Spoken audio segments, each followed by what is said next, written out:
This is Charlie Parsons for the Stomping Ground, powered by Wow Hydrate and available on DAZN. It is the morning after, the night before. Wow, Moses Itauma, just special, Sam, right? Yeah, he looks the complete real deal. He's got everything on his hand speed. He can punch. He's just got a bit of everything, hasn't he, Moses? But we, c- I think the fight last night though, it's like he he didn't take away. It doesn't really ask the questions. We don't know anything new about Moses. We know Yeah. he's special. We know he's fast. We know he can punch. We know he's just he looks the real deal, doesn't he? But we it didn't answer any questions. It was the pretty much one of the easiest fights of his career, if not the easiest fight of his career last night. Were you disappointed in Dillian's performance at all? No, because not look, he's 37, 38. I mean, I tweeted on the ring walk, he don't look at the races. There was no wolf howl. There was no like you know what I mean. Dillian's aggressive. Dillian's an aggressive guy. Like I've not felt that.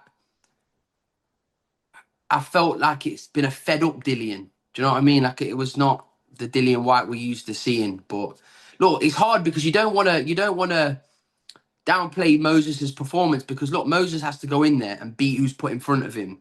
The matchmaking was perfect. It's a great scalp. He's 20 years old, deserves all the credit in the world. But again, we have to judge on what we saw on Dillian's side, and he wasn't at the races.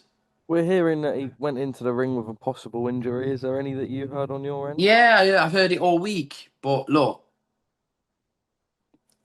Dillian, if Dillian thought he was all right to go into the ring, then Dillian's a 37-year-old man. He's going to make his own decisions. But when you're fighting against someone, a young, hungry, spiteful fighter, you've got to be at your physical best. And listen, he looked great, Dillian, didn't he? He looked great on the scales, but I don't know. I don't know. The body language was not. I don't want to say like it was telling, but I didn't feel it from Dillian. I didn't feel it. It didn't give me any confidence that he was going to go in there and trouble Moses and listen.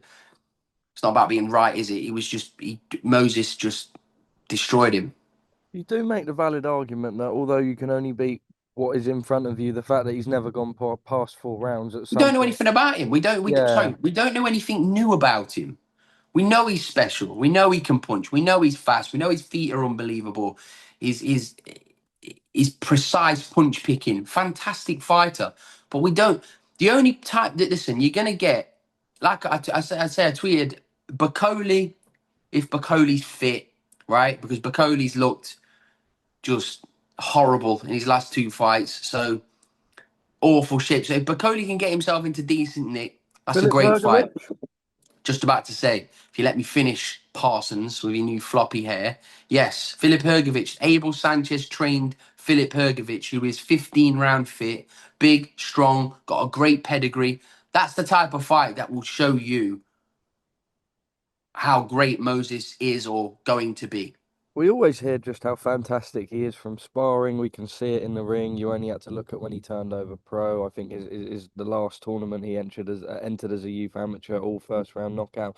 But it is a different game at the pros, I suppose. I always look back at AJ a little bit, and AJ was a tremendous servant to British boxing. But you kind of like, last night was deemed as a bit of an acid test. It didn't really end up being that. There is going to be a point where he gets hit flush on the chin, and there is going to be a point that it goes past 4, 5, 6 rounds, and whether that changes anything, I don't think it does. I don't think it changes our perspective, but we will see it at some point. Yeah, it's not, listen, the whole game is hit and not get hit. And he's doing that perfectly. But you want to see him where he has at least something to think about. He's won every fight in first gear, hasn't he? He's not really had to go through the gears in any fight. Like he's won very, very comfortably. And last night was probably the most comfortable. What is mad is the fact that he's 20 years of age. Kid, 20 years old. What a talent. What a talent. Like I was saying earlier, like, look, you've got Dubois, who's 27, Fabio Wardley, who's coming into his own, like great vicious puncher. He's coming off the back of some great wins. These are the guys that are going to be at the top of the heavyweight tree for a while. And look, Moses Itauma at 20 years old, you can only take your hat off to him. Great fighter. But look, Frank Warren knows what he's doing. Frank Warren's the king of matchmaking. He always has been, and he picks fights at the right time. And last night was no different. How far is he off the Oleksandr Usyk fight? One or two? I don't know. If Turkey wants to make the fight usually happens, doesn't it? So But you wouldn't want to see, I suppose, maybe yeah, I would. what next? Why not? I just think a bit of a waste, no? Listen, I right. think sometimes we as Brits throw our fighters into the deep end too Yeah, well, early. no, 1,000,000%. What I'm saying is, do you know there's a phrase? I said it in another interview earlier, but I'll say it again, right? The phrase is dare to be great. It gets thrown around too much in boxing. I don't really like the term, oh, he's daring to be great. No, he's just fighting for a world title. He come up Getting short. paid a fortune, yeah. Yeah. Moses against Usyk is what you call daring to be great. If Yeah. he gets the opportunity to go on duel with the greatest of this era, then take it. Because that is a no-lose situation. And you can't see Usyk blowing Moses Itauma out of there, can you? Because Moses has got great feet, fast hands. Moses is a live dog in that fight. I'd give him a great chance. Um, but if he came up short, he came up short. But it's the opportunity to fight the greatest of this generation. I'm not saying that's the fight he should take, but I'm saying if it's offered to him, so I know all these idiots will go, oh, he's trying to push him. No, I'm not. I'm saying if the fight's presented to you, then take it. Go and have a pop. But if not, then do your learning, your building fights. Like I mean, I can't really call Ergovic a building fight. Ergovic is a world class fighter, but I'm saying But he's that's the at that type level of now, yeah. that's the type of fight that you're going to get the answers you want out of Moses Itauma. Somebody like a motivated Bacoli. I mean, if he is motivated anymore, um, he's got to get himself in shape. Who wins Uh, Moses and Daniel? but then Who wins Moses and Daniel? it's a great fight. If Daniel Dubois hits anybody on the head, he will knock them out, or he'll have a good chance of knocking them out. But Moses Itauma is a fantastic fight. But if you're comparing careers and records, Daniel Dubois is way ahead of him. That's probably a fight we could see at some point, right? It's going to happen. I said it to him on the interview earlier. The fight's going to happen. It's just Frank Warren is an expert at it, making fights at the right time. The fight's not right. The fight's not cooked enough. It's not marinated enough. But if the fight's offered and the money's right, then the fight happens. But I think the fight can be built into a monster, a stadium monster. And now's not the time just yet. Daniel's got to Daniel's got to come back after that after his loss against Usyk, and Moses Itauma has to not earn his stripes because he is doing that. I don't know what the word is I'm looking for, but like he has to have some type of fight against a live dog because whether we like it or not, he's not been in there against a live dog yet. Do you think there's a chance that that could change anything? Like, obviously, he's mustard. People say just how good he is over 12, 15 round sparring. But I always think it is a little bit different the first time that you really see a fighter having to kind of. I almost look back at, when AJ fought Klitschko, and that was the kind of first time he'd really been pushed and had to get up and face adversity.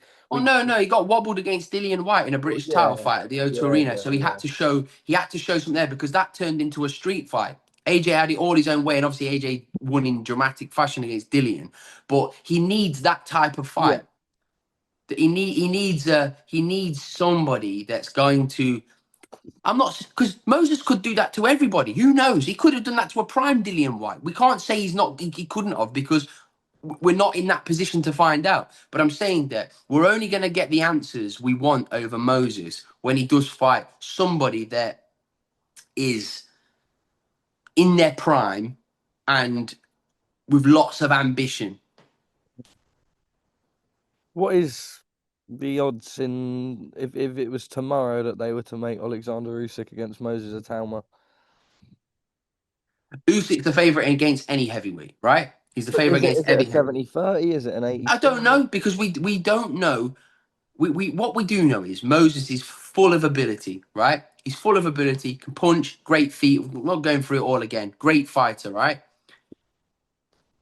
It's a great fight, and I'd be really interested in watching it. I'm not saying it's like I don't want to keep Oh, I saying know, this I know. because I don't want to keep saying it's not the right fight. But I'm saying if that fight was presented to him, I think he should go for it.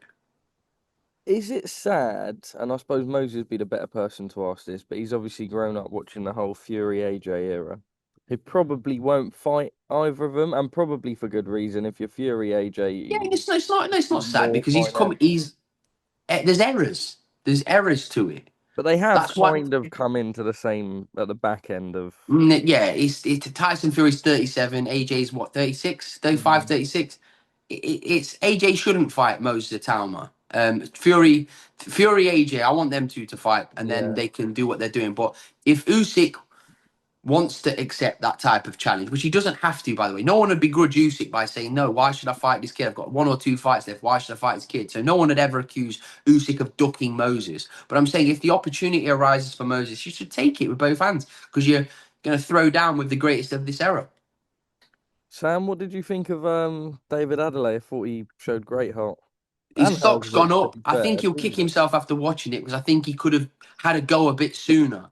Like he waited until he was completely knackered, fucked, back against the ropes before he started having a throwing punching with Hergovich. And when he did, he caused him a problem. It was just a bit too late, a little bit too late in the day To give it a proper crack. to get the job done. But I will say Abel Sanchez, legendary trainer. I spent 4 camps up there. I spent a long time in Big Bear, and he's one of the most fascinating guys to ever be around of because he's like he does all his own S&C training. He does the cuts. He does the training himself. Like Abel Sanchez is a one-man band, right?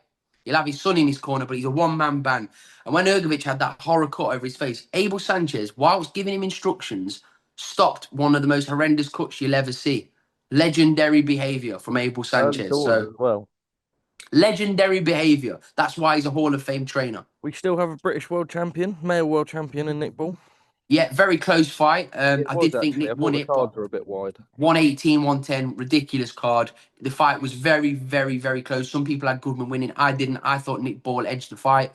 Um, yeah, he's going to be in some great fights, isn't he, Nick? But I thought he was a little bit off the pace last night. Yeah. Yeah, obviously we touched on Daniel there, obviously being in some really big fights. How did it come about yourself working with him? What's the future moving forward, Sam? Listen, his dad gave me a call. And asked me if I would be interested in working with Daniel. I accepted because I've always thought Daniel Dubois is a special fighter.